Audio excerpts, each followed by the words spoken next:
And then somehow we marry each other and come home together. And there we start a different kind of sufferings.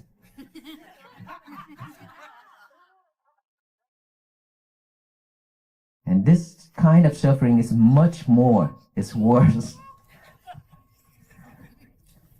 And now that you have to carry a baby in your womb, tell me it's not suffering. It's a lot of suffering. Now that you like to run every day, you have to run every day, you have to do this and do that, you like to eat spicy food and everything. Now you have to restrict yourself. You have to walk slowly. Now you have to eat a lot of sour things. Now you cannot, you stay away from spicy things and so much thing that you need to worry about because of your baby. Right? And sometimes when you accidentally eat something and the baby doesn't like it, he kick you. Yes, baby, you did that to your mom. And then, when you gave birth to your child, tell me if that moment is joyful. Yes? No, after that. After that, not at that moment. At that moment, you suffer so much, and your children also suffer so much.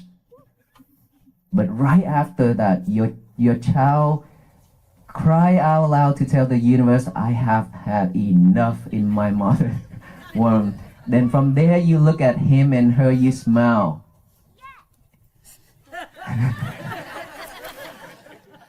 You smile because he or she is now fine. Your children, your child is fine. That's how you smile, with joy, right?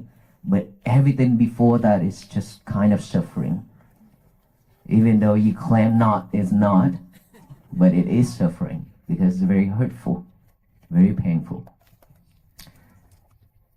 And so from there, you have to raise that baby just like your mother and your father raised you, since it's the same process.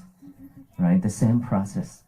Start over. And now that you know how difficult it is that your mom and your father raised you since you were in the mother's womb. That's the process of human being, and we keep doing that over and over.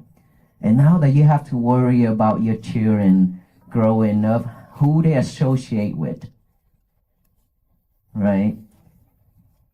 And to be honest with you, you are the first teachers of them, to tell them, to show them how to say Baba and Mama. Mama and Baba, right? But after that, you can't teach them much. But their friends teach them 100%. They learn it all from their friends. So who they associate and who they hang around with, they will become the same people, same personality, similar. The way they act, the way they talk,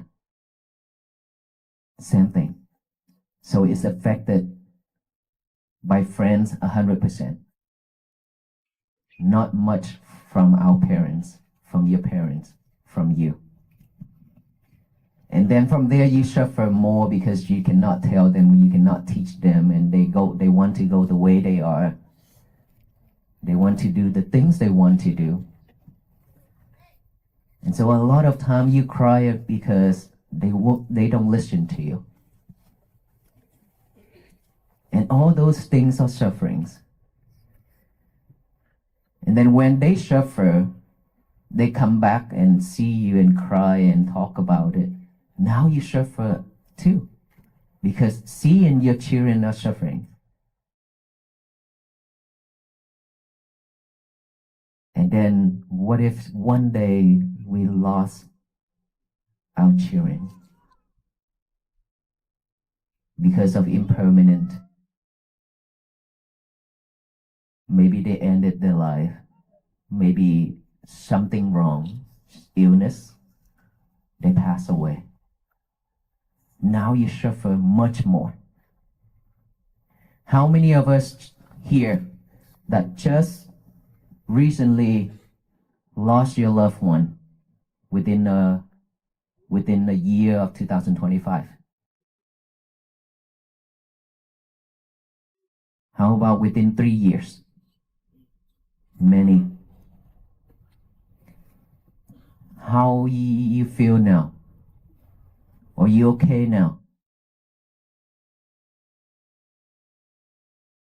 Are you okay now, or you still struggle with that? Still struggle. You know, this is the nature. This is life. And unfortunately, every single one of us have to go through all this. And the reason why I say all that is because I want to show you why we are suffering so much because of all that alone. Not talking about friendship, not talking about job, materialities and things like that. Just for those alone, we suffer a lot already.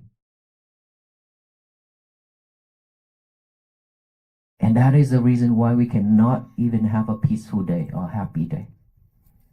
Sometimes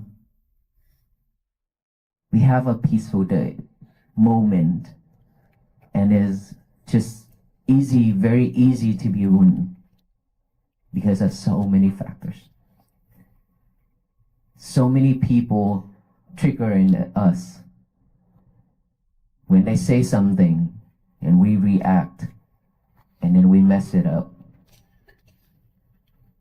We keep on repeating that over and over.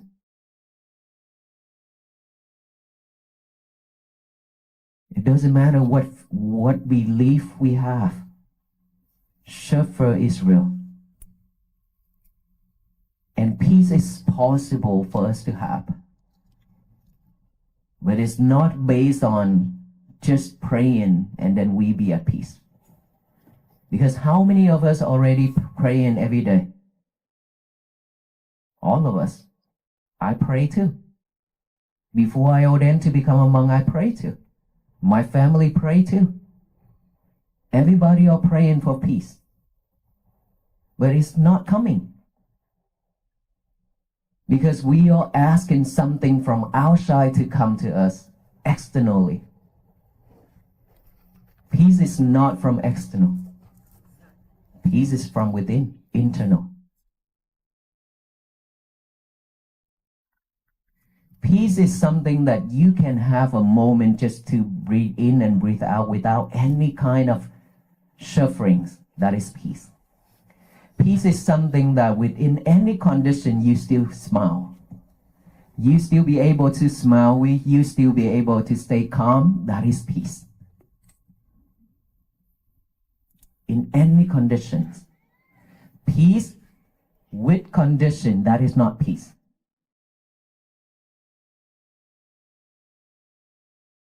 And so peace is always begins from within. In this world, not in that world.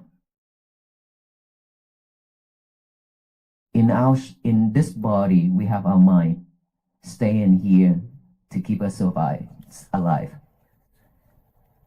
And in that world, we have all kind of sufferings, all kind of happiness and peace also there with us. It's just that we've been living with all kind of sufferings and forgotten about peace and happiness. We totally forgot about it. It's easy and simple is because we are way too busy chasing the material and chasing the outside world, trying to fulfill our pocket, our stomach, trying to achieve everything in this life for ourselves and our family. We are way too busy doing that and chasing that world, the world where it's spinning so fast right now. Everything is so quick and so fast right now. And we are trying to chase after it.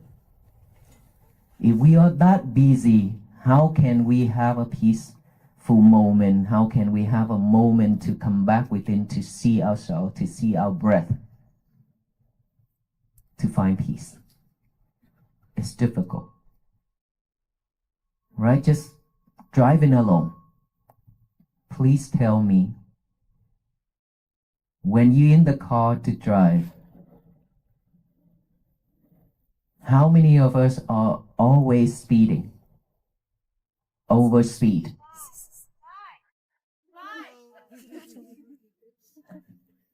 We always overspeed. It's because we are rushing. And we are not mindful when driving either. Why? Because we listening to music. We talk, we text, we watching TV, video, or sometimes even playing game while driving. And that is why it created so much problem on the road. Because you run into accident. We are not that mindful when driving. We cause a lot of accidents. That's, you make yourself suffer and the other people suffer. Just that alone. Now you reflect yourself to see if you are one of that person. We are rushing every day, right? You rush out that door, you forgot your lovers at home. Your lover is your cell phone.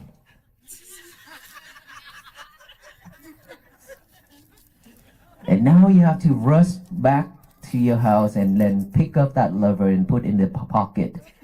And then start to rush out again. Everything just rush. Sometimes you could forget your kid at home. It's okay. You will. You probably say, it's okay, I'll pick him up later. But you cannot stand it when you forgot your lovers at home. You have to come back to pick it up right away. That is how attached you are to your lovers. Who is in here that have done that? Don't be shy.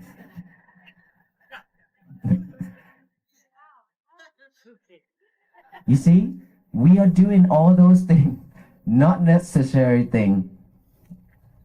Then that is why we suffer, because we cannot stay focused. We cannot stay focused. If we can stay focused, it means we do one thing at a time and we pay fully attention to it and we fulfill it. And if you stay focused, you're not going to react and get mad that easy. How many of us here that get mad really easy? We all share a deep, quiet longing for a life that feels peaceful, grounded, and whole. If you were to sit down with a cup of tea right now and ask your own heart what it truly wants, beneath the desire for success, security, or recognition, you would likely find a simple, beautiful yearning for peace. We want to wake up in the morning without a heavy chest, walk through our days with a sense of grace, and lay our heads on the pillow at night feeling content. Yet, if we are profoundly honest with ourselves, that enduring peace often feels like a horizon we can never quite reach. We pray for it, we hope for it, and we try to build perfect lives to secure it, but the reality of our everyday human experience is often messy, unpredictable, and exhausting. We find ourselves caught in a web of striving, reacting to the endless demands of the world, and wondering why the tranquility we seek keeps slipping through our fingers. The truth is, we have been looking for sanctuary in all the wrong places. We have been conditioned to believe that if we just get the right job, find the right partner, build the perfect family, and arrange our external circumstances just so, peace will finally arrive and stay forever. But life, in its infinite wildness, has a different lesson to teach us. The journey to true peace does not begin by escaping our daily lives. It begins by looking deeply into the very heart of our ordinary joys and struggles, realizing that the sanctuary we seek is not a destination in the external world, but a quiet, untouched space resting patiently within ourselves. This search for lasting happiness often leads us first to the beautiful, vulnerable arena of our closest relationships. We fall in love, we commit to one another, and we build homes together, hoping that this shared life will be a fortress against the hardships of the world. But anyone who has loved deeply knows that opening your heart to another person is also an invitation to a new, profound kind of vulnerability. The moment we intertwine our lives with someone else, we begin to carry not only our own fears and burdens but theirs as well. This becomes exponentially more complex and tender when we decide to bring children into the world. The journey of motherhood, for instance, is a testament to the staggering physical and emotional sacrifices required by love. From the moment a child is carried in the womb, a mother's life is no longer entirely her own. She restricts her diet, changes her daily routines, gives up the spicy foods she loves, and walks with cautious, measured steps, all to protect the fragile life growing inside her. Even before the baby is born, there is discomfort, worry, and those surprising, sharp kicks from within. A tiny, sudden reminder that another soul is already making its presence known. And then comes the profound ordeal of birth, a moment of intense, overwhelming physical suffering for both mother and child. We often speak only of the joy of childbirth, but we must also gently acknowledge the sheer pain and exhaustion of it. It is only afterward, when the child cries out, announcing its arrival to the universe, that a mother can look down and smile. She smiles because her child is safe, but the path to that single, joyful smile was paved with months of silent endurance and intense struggle. The ache of loving does not end in the delivery room. In fact, it is only just beginning. We raise our children with the same hopeful devotion our parents gave to us, repeating the ancient, intricate dance of human care.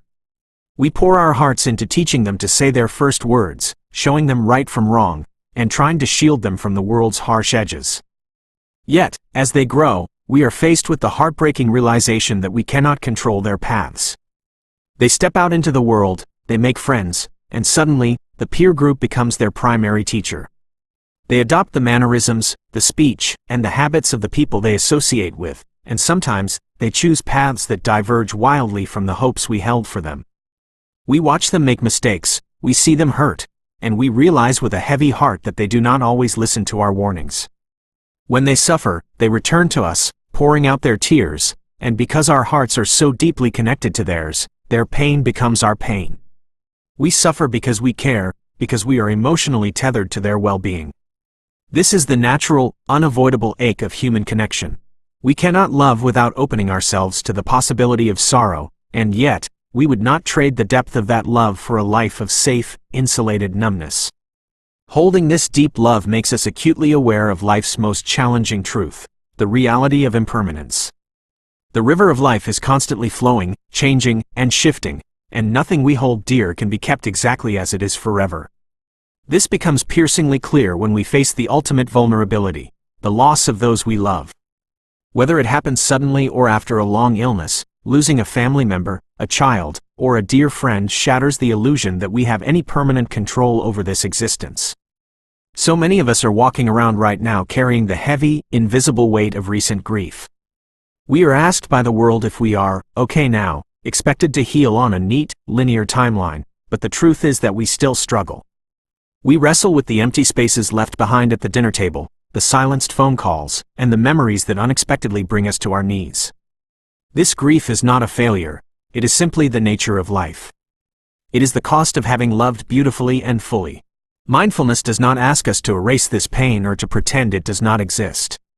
Instead, it invites us to hold our grief with profound tenderness, to wrap it in compassion, and to understand that suffering is a universal thread connecting every human heart. When we stop fighting the reality of impermanence and learn to breathe softly through our sadness, we begin to discover a quiet resilience beneath the pain. Yet, because this pain is so uncomfortable, we often try to outrun it by seeking perfect, frictionless conditions in the external world. We tell ourselves that we will finally be at peace when everyone around us behaves perfectly, when our children are successful, when our finances are secure, and when life stops throwing unexpected challenges our way. We pray for peace, asking the universe to magically rearrange our circumstances so that nothing triggers our stress or anger. But peace that depends on perfect conditions is not true peace at all. It is incredibly fragile. ready to shatter the moment someone speaks sharply to us or a plan falls through. If we are waiting for the world to stop spinning so we can finally relax, we will be waiting forever. True peace is not the absence of storms. It is the deep, internal anchor that holds us steady while the storm rages. It is the ability to take a single, conscious breath in the midst of chaos and find a quiet space within that no external event can touch. This kind of unconditional peace does not come from the outside in. It blossoms from the inside out. It is always available to us, resting quietly beneath the noise of our daily struggles, waiting for us to turn our attention inward and remember that our true sanctuary is carried within our own bodies and minds. The greatest obstacle to finding this internal sanctuary is the relentless, frantic pace at which we live our modern lives. We have collectively forgotten how to be still. We are caught in an epidemic of rushing, constantly chasing after material success, trying to fill our pockets, our stomachs, and our schedules. The world is spinning faster than ever, and we are running on a treadmill that never seems to power down. You can see this urgency in the way we drive our cars.